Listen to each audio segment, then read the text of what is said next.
I want to talk about a modified trace on quantum SL2 and then some corresponding logarithmic invariant. And the motivation behind this is, well, you have quantum invariants.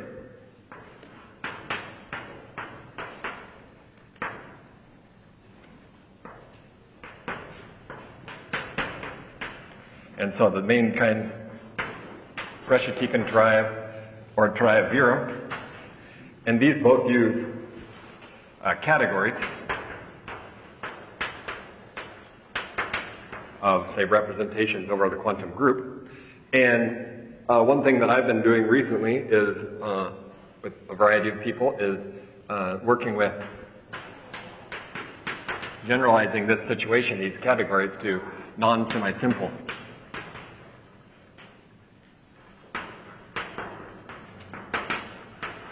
categories. And the reason, well, one thing that's been interesting about that is that these Precious-Deacon tribe and triavira invariants coming from non-semi-simple categories have different properties. For example, there's a TQFT that you can make from this, and this TQFT has mapping class group representations which have very different properties than in the usual situation. For example, if you look at the Dane twist, the action of the Dane twist under these TQFTs, you get infinite order. So it's possible that this representation of the mapping class group is actually faithful. We don't know the answer to this question, but we can't find anything in the kernel.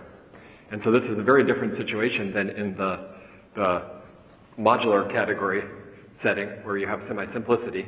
And there you have everything, all the Dane twists have finite order. Their action has finite order. And that really comes down to the non-semi-simple, where you really have matrices in this case. When you have the non-semi-simple, you have modules that have, their endomorphism rings are larger than, you have indecomposable modules that have larger endomorphism rings. And then you literally have matrices that are upper diagonal, upper triangular, where you have this infinite order happening, and it comes directly from this non-semi-simple part. So, motivated by this, there's another construction in quantum topology where you use Henning's invariant, which is based on the algebra rather than categories. So you also have Henning.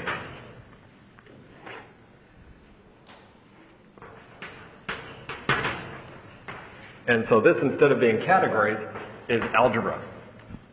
And motivated by this non-semi-simple work, I'll explain today, is that then we're motivated by this non-semi-simple work, and we make a new kind of Henning's invariant, or modify the Henning's invariant in a way to get some more similar properties to what we're seeing over here. And, so this is quantum SL2, as I'll explain. So the point is that over here we're using quantum SL2 as a category. So here we have quantum SL2, but the category of modules. And here I just use the algebra, no modules. Just the algebra itself, as I'll explain.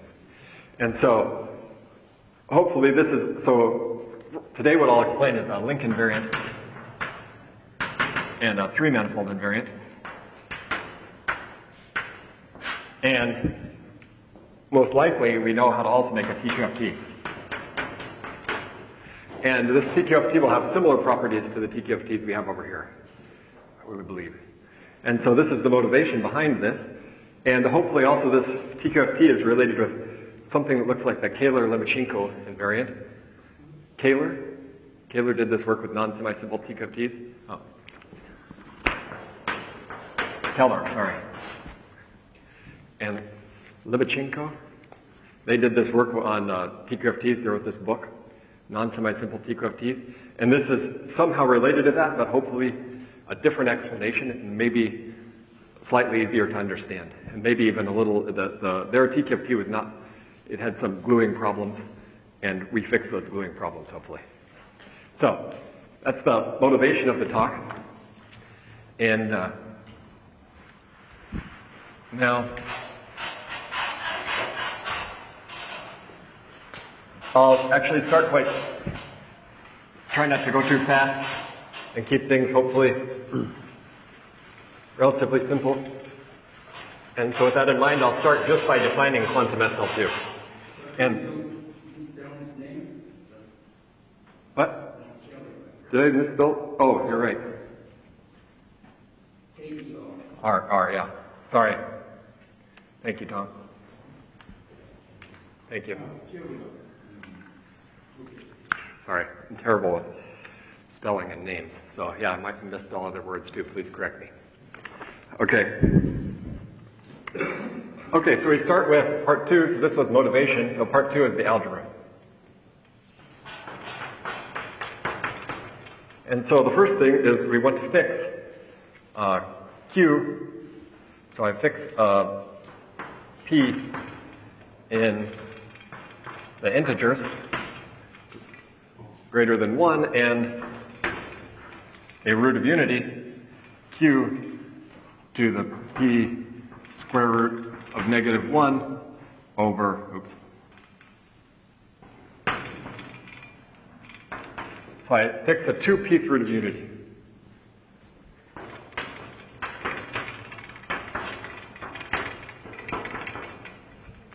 Okay, and now, yes? Oh, just greater than 1. Oh. Yeah. Oh, you're right. Gosh, what am I doing? Q equals E to the pi I. Okay. We'll see how long this goes on. Hopefully this is not a problem throughout the talk. Just everywhere you see I, put pi, and everywhere you see L, put R. No. Okay. Okay, sorry, excuse me. Okay, so I have a 2pth root of unity. Thank you. Now, then we have an algebra, U, quantum SL2. This is a little, this is not exactly the, well, okay, so you have generators.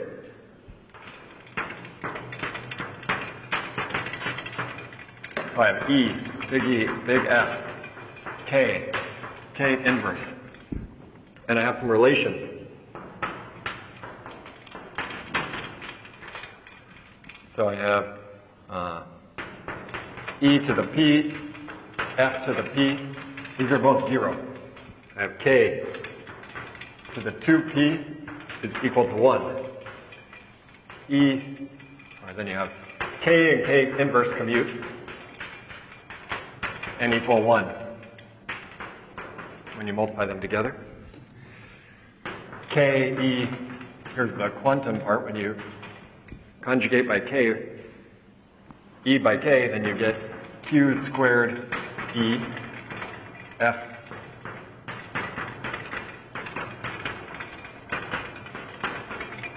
and then you have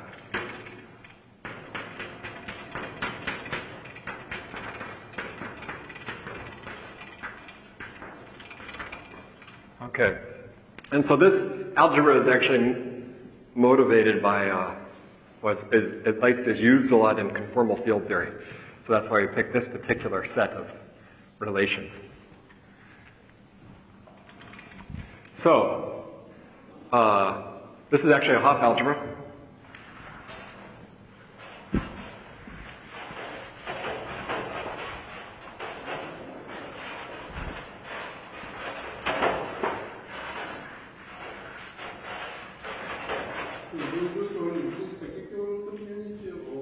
Yes, I fix this root of unity the whole time. Yes, primitive root of unity. I always fix this primitive root of unity. So this U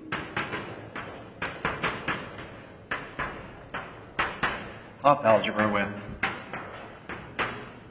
a co-multiplication, co-unit, and antipodal map in the usual notation.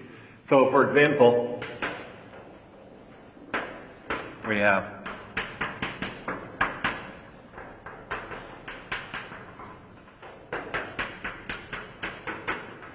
like this, for example, for E, is the co-multiplication. Okay, well, there's one problem with this algebra. I mean, we want to use this algebra because we know it has some nice properties with this logarithmic invariant, and that's where its motivation is. The main problem is that it's not quasi-triangular or braided. Turns out that it's actually not. There's modules that, when you have V tensor W, is not isomorphic to W tensor V, if you just consider modules over this algebra. So,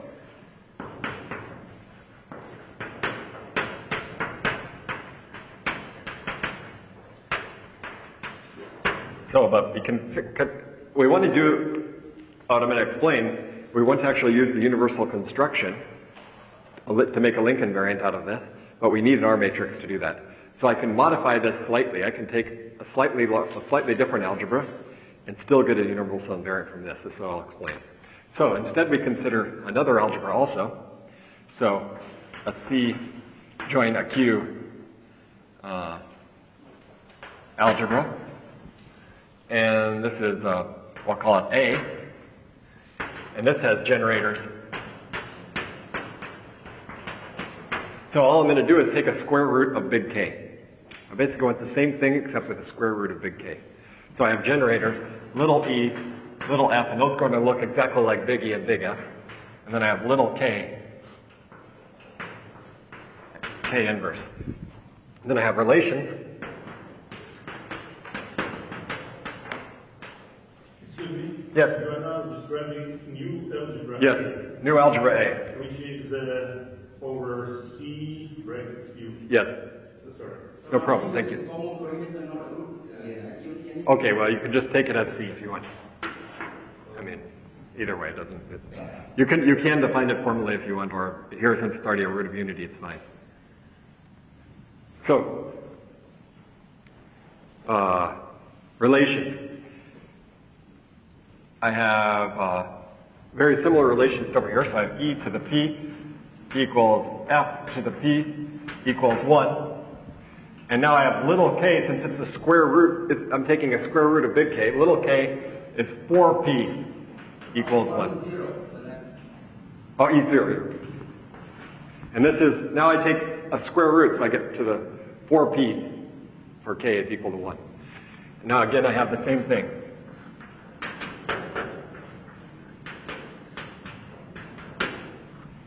And then I also have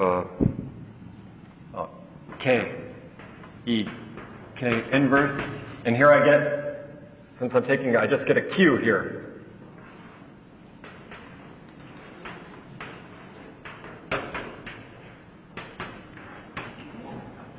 And I have E, F,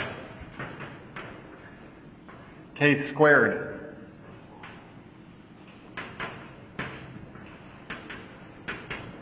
So it looks, this really looks like big K, but I have little k here, it's little k squared, because it's a square root. So this is the algebra now I'm considering, and this turns out to be a Hopf algebra and has a braiding. So this has an R matrix.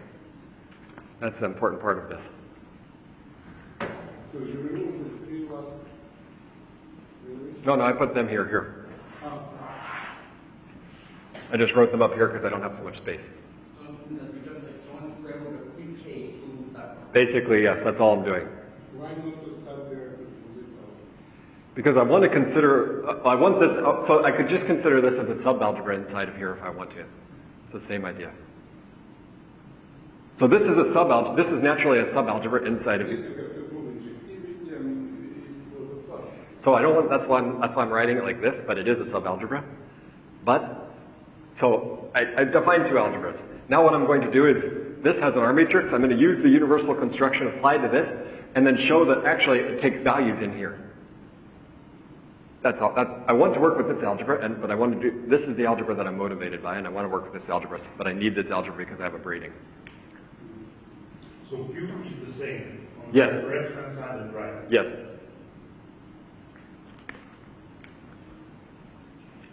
So the point is, if you start with this algebra and try to, the integral for this algebra is not as nice as the integral for this algebra. I want the integral for this algebra when I make the construction in a second. This integral is better than this integral. That's the point. This is what I understand from conformal field theory, and that this does not have the logarithmic properties that this one does. This is what I understand. So people are working with this algebra, and we know a lot of things about this results from this algebra, so we work with this. But we have to use this technicality to get past this. Excuse me, what was tensor K or tensor R? K. So it's not it's not co-commutative. It's not co-commutative. And the same kind of relation down here implies that you have a non-trivial R matrix. That's the main point of this construction. The Hopf algebra is not co-commutative. It's non-trivial, and this gives a non-trivial R matrix. Okay, so I have these two algebras.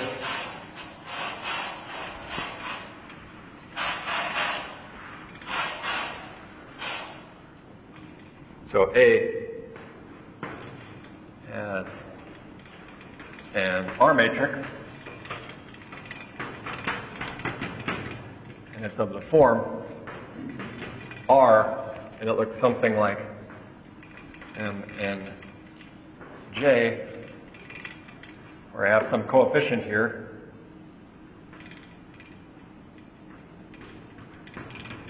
depending on the root of unity, or its formulas in terms of Q, e to the m times k to the n, tensor f to the m, k to the j. So it looks something like this R matrix. You can give explicit formulas for what this thing is, and it looks just like the usual R matrix that we know from quantum theory. So some kind of coefficients here. I just didn't want to write down what those coefficients exactly are. It's not so important for the talk. So this satisfies the quantum Yang-Boxster equation, and that's what we want. Yes? Yes? Well, it is finite because J is infinite, but M and N are finite.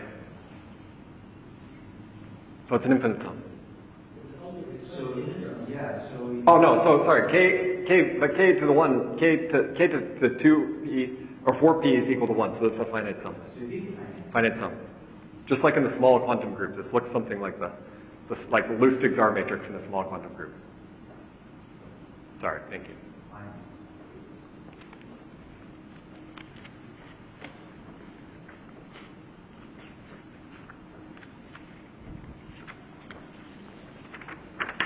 Okay, so now the tools we need, this is the first tool, is this A, and the second thing we need is a right integral.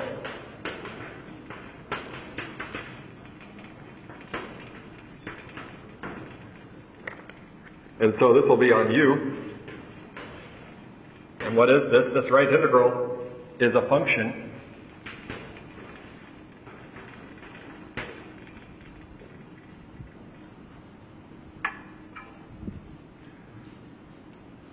from U to C, and it satisfies, well, we can just define what it is. E to the I, F to the M, K to the N, it's just some Kronecker deltas.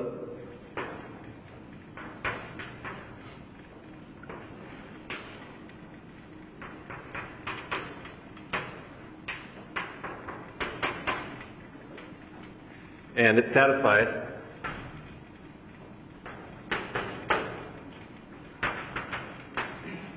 following properties that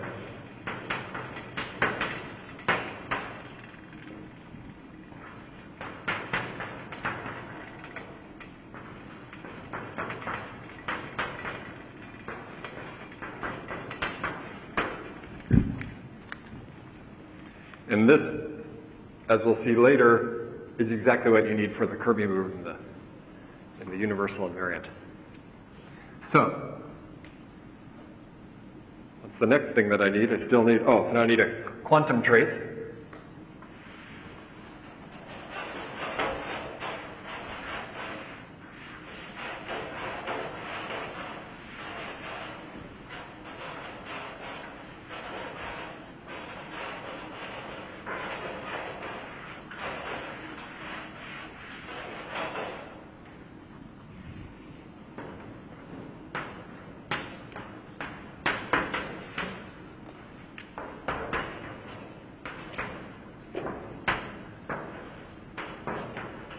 And this is a function from u to c. And it's defined by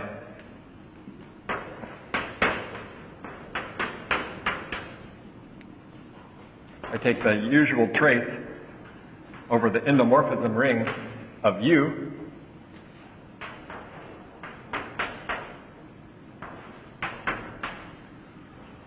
where, so this is the trace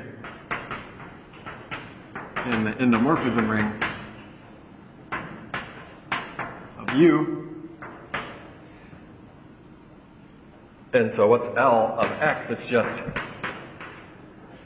an endomorphism of u, and what does it do? It just takes linear and it just takes y and multiplies by x on the left. And u is a. No, this is u.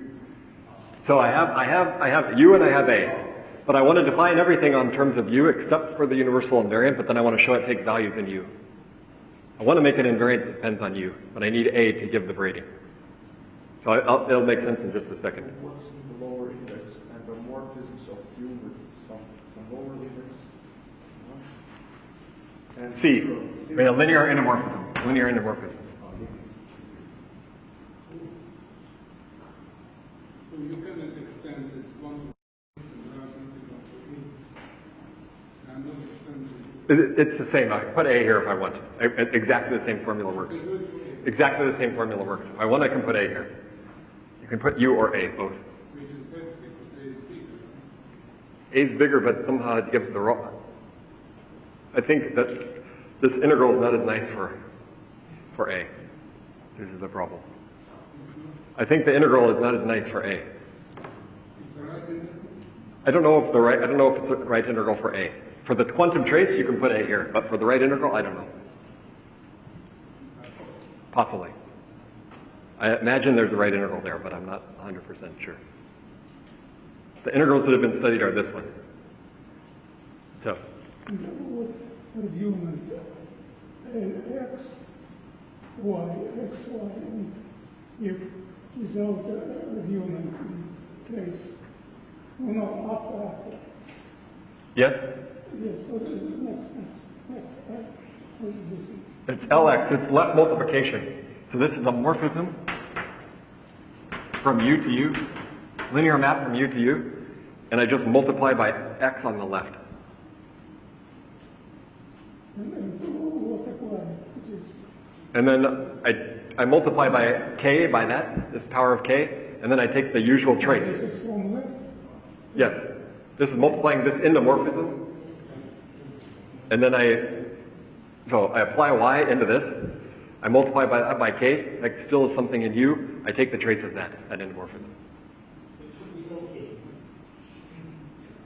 Should be calculated.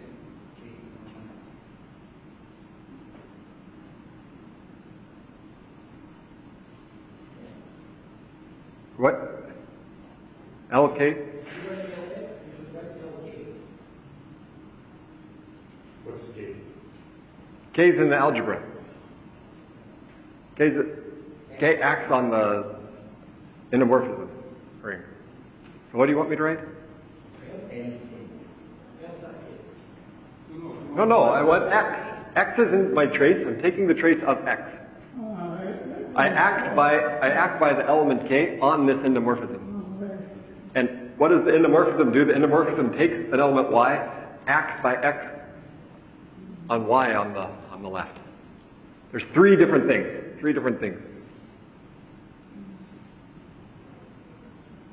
But actually, it's just simple multiplication. Yes.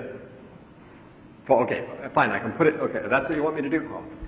It's possible to write simply x. This is what you would prefer? L, K. You prefer this? Yes. Okay, same thing, okay. If that's what you want, that's okay. Okay, sorry. Okay, so now it turns out that this trace is not enough and it's 0 some of the time. So we don't want this trace all of the time because it vanishes in this situation. So we have a modified trace.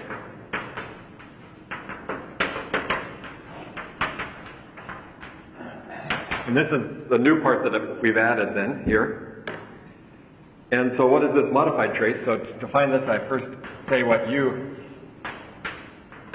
invariant are. So these are things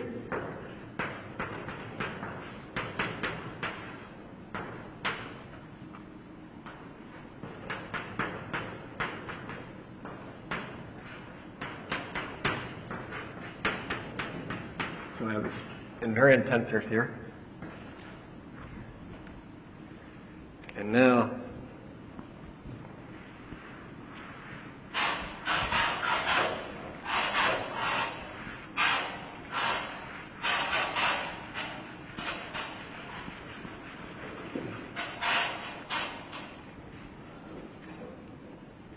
okay, so I have these invariant tensors. Now I have a theorem.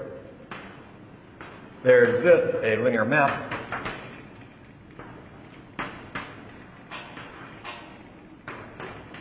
trace prime from U to C such that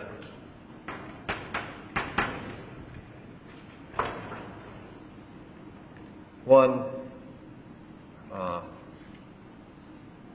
you have trace prime of x, y equals trace prime of y, x, so it really does look like a trace. 2, you have trace prime tensor quantum trace of a z equals, I can switch the order of these, quantum trace prime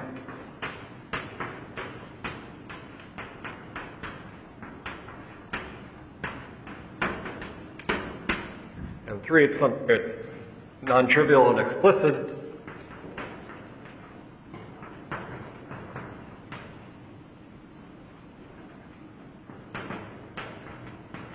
And I can explicitly say what the center is.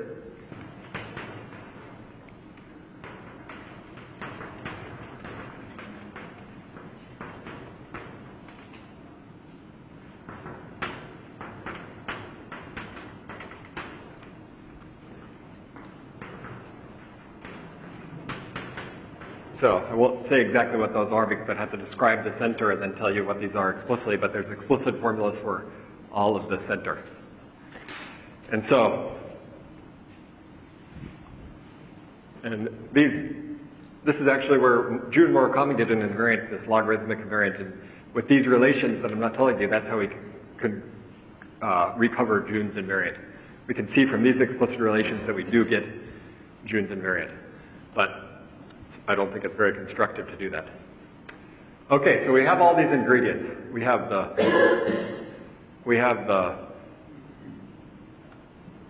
algebra U with all these things, the integral, the quantum trace, the modified trace, and then we have the algebra A with the R matrix. And now we want to put all that together and make the universal invariant of a link. Okay, so I explained how to do that now.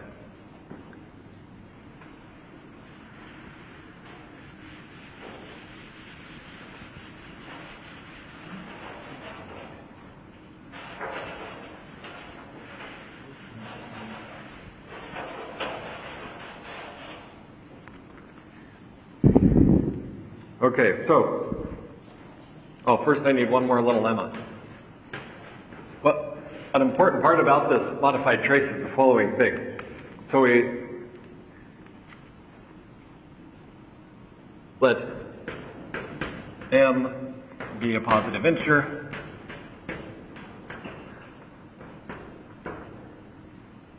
and then I take for I in between 1 and m, set ti to be equal to this modified trace, and then tj to be equal to the quantum trace if j is different than I. Then, for invariant tensors, so I have this map Tm prime going from U tensor M invariant to C defined by I take x and map it to t1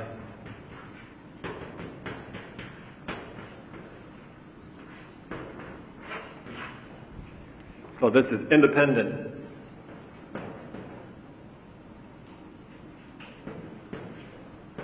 of I. So I can choose any I in there, and this will be independent of that choice of I. So basically the idea is I want to take an invariant tensor, and I want to be able to apply everywhere this quantum trace, and just in one spot put the modified trace. And I want to know that it didn't matter on which choice, which place I chose. And in the link invariant, this is going to correspond, it doesn't matter which, I need to fix a component. And it doesn't matter which component I fix. That's what this will correspond to. It's a corollary of 2, right? It's just a corollary of 2. Okay, now we're ready to define or start to define the invariant. So this is part 3.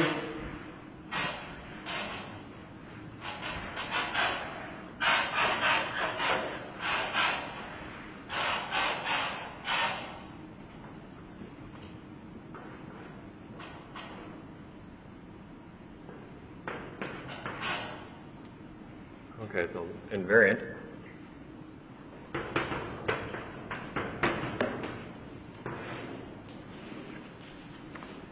Okay, so to do this, I needed to say what a bottom tangle is. So a bottom tangle, I'll just explain by example.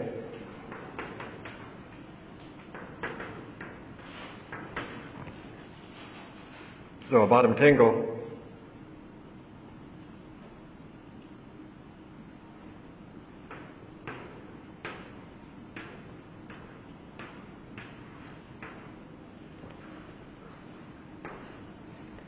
we have some picture like this.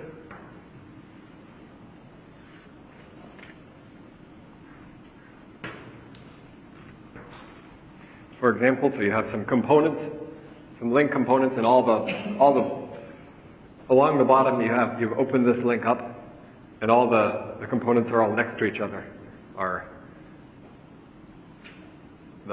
When you close them, you get the component. So this is a bottom tangle. And then I can also, if you close this, you want to get a link. So I close in the following way.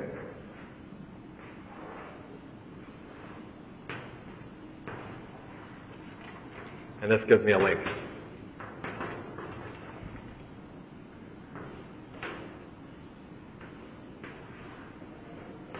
So I have this link. So now, given a bottom tangle, what we want to do is construct an element of U.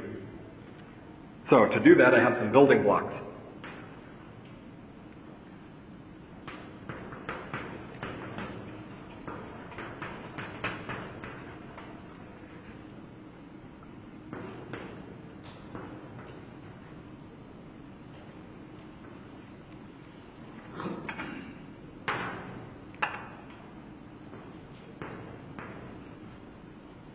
So I have the R matrix here, which I'll write as the sum alpha tensor beta, where I have an implied sum. And I have the inverse of the R matrix, which I'll write with bars.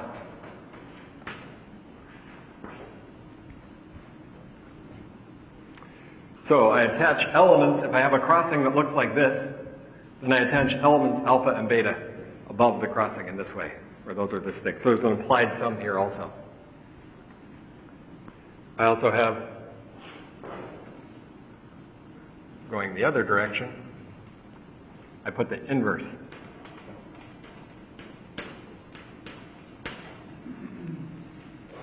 If I have cups and caps, then I need to do something also. I put a 1 if it's going this direction.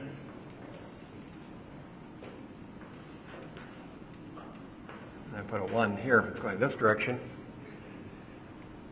And if I have this, then I put a k to the p minus 1.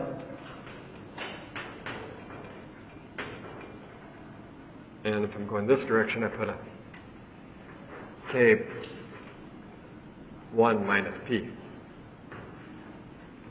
So I have these building blocks, and if I want to change the direction of one of these arrows on this, I put an s. I use the antipodal map. So for example, if I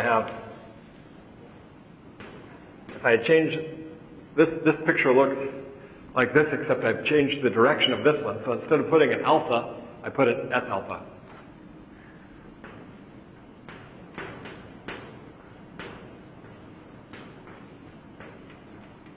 And so similarly for all the other orientations, I do the same thing. If I change one of those orientations, I put an S instead. S of the same element. Okay. So now, let's fill in this diagram. If I have a diagram that looks like this, now I apply these, I put these things here. So let's see. So here we have a crossing like this. So this is also, it's this positive crossing. So I have a positive crossing that has this change. So I put 2 dots here, and I get an alpha on this side, and I get an S beta on this side. What's this one here? This one's this direction, and it's a negative crossing. Oh no, it's still positive. So I still have positive here. And what do I get here? So I get alpha. I got S alpha. Oh, and I need some new indices here too, so I have A. Okay, I'll draw a bigger picture.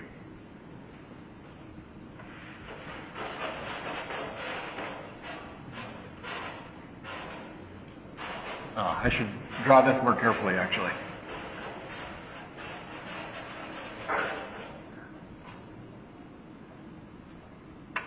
Okay, so let me redraw that picture exactly in the way that it's oriented in a good way. So let's see, so we have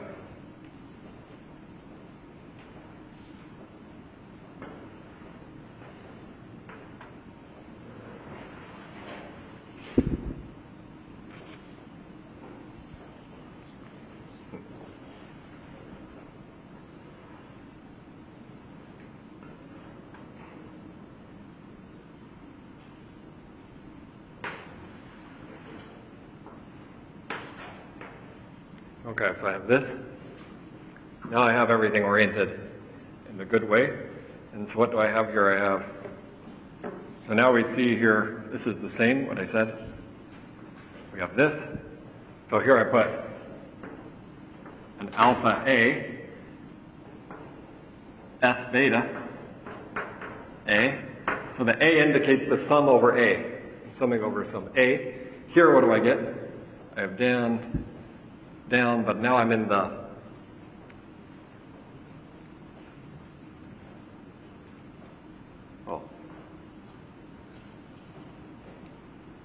oh no, here this should be inverses. That's the problem. That's what I was, because this is the other crossing. That's what I did incorrect over there. So this is inverse here. So I was a little confused. So these are inverses because it's a negative crossing. And now here we have a positive crossing, so I get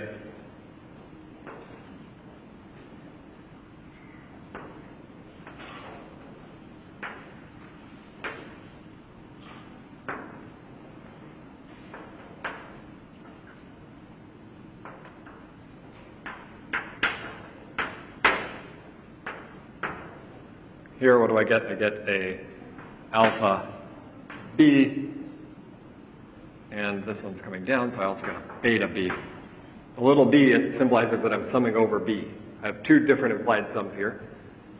And what do these are both, these caps are both 1. So I put a 1 here and a 1 here. And for the other part of the link, what do we have? Let's say we had this link.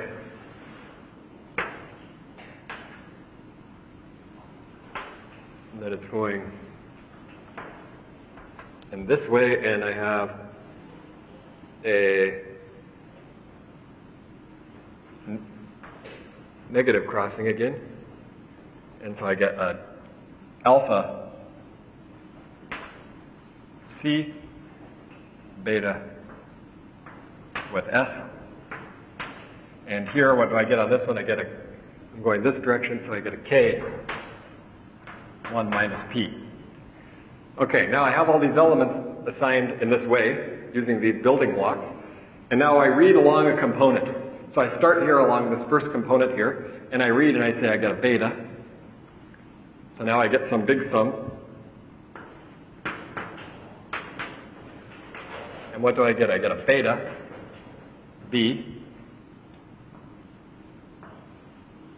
And as I read along this, I get a 1, and then I get an alpha bar A. That's what I get on the first component. So I put this as some implied sum. Now on the second component, I get an S beta of A and alpha of B.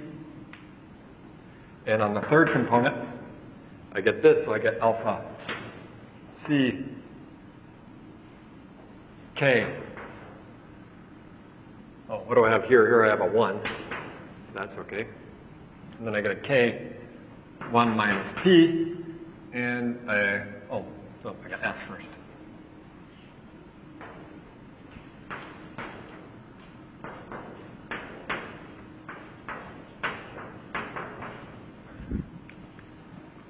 So I get this element where it's an implied sum over A, B, and C. So this element, it turns out this is in A.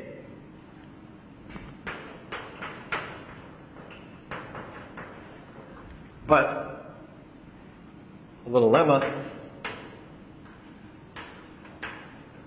Actually, Your second trace right.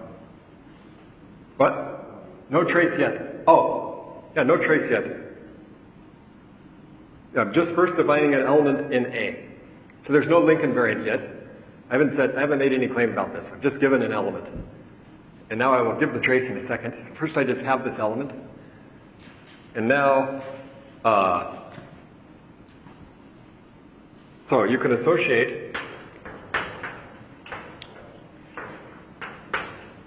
Turns out that you can make an invariant element of this in U tensor M, where M's the number of components.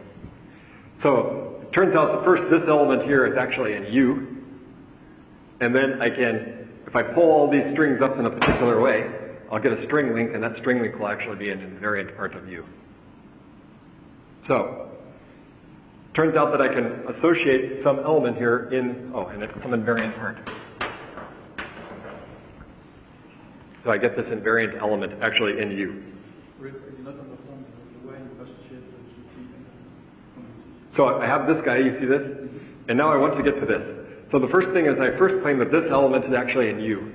Why is that element actually in U? Well, the basic idea is that if you look at the R matrix that I wrote down, the form of it, you always have these small k's, but they contribute if you always have to have a crossing when you go on two components, you always have a double crossing. You can always rewrite everything in something like, you have to have something of the form of this. And if you look at this turns out to be in U. The way that was square root, since it's just a square root, somehow the formula of the R matrix makes this always in U. So you can prove that this thing is always in U. That's the first step. And now I turn this bottom tangle into a string link by pulling all of these pieces up past all of these. And that gives me an invariant then in U. So there's two steps. Answer your question? Okay. So I have this invariant element of U, and now I want to get to the link invariant. So to get to the link invariant, and that's where the trace prime comes in. So there's nothing new up to this point. And now when we combine it all together, it's only new part. So this was just the universal invariant.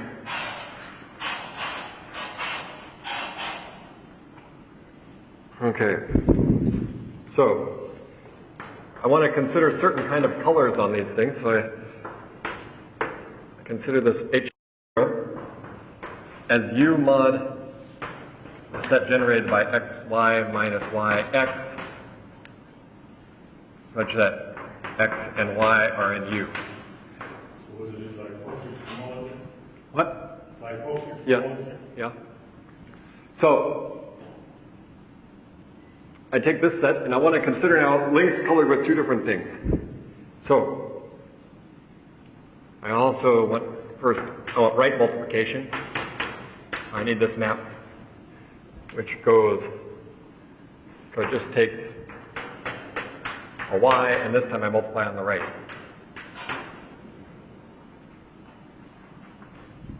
Okay, so now we have a theorem. Let L be a link, and I have several different kinds of colors on the link.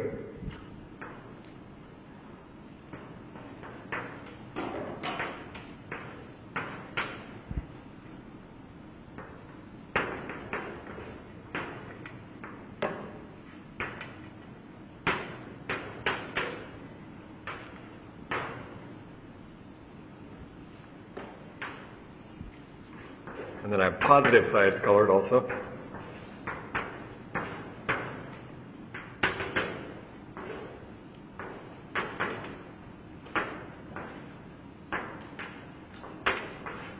So I have this link with two different kinds of colors.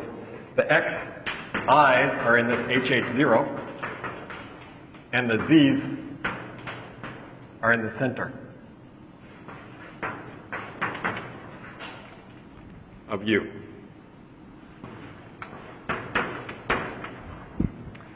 Okay, and so now I can write down the main theorem, which is J prime of L, which equals, I do this Tm prime on all the minus colors. And then I have the integral on the positive colors.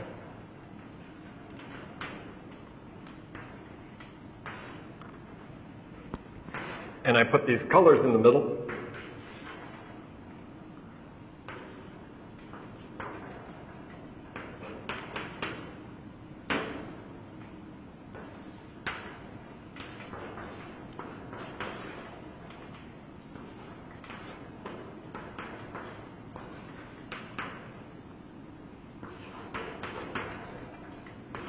And I put this J invariant of T, where T, so this is an invariant of L, and T is any bottom tangle.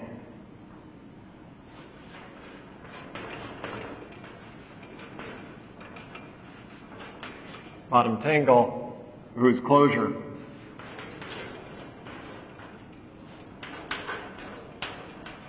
is L.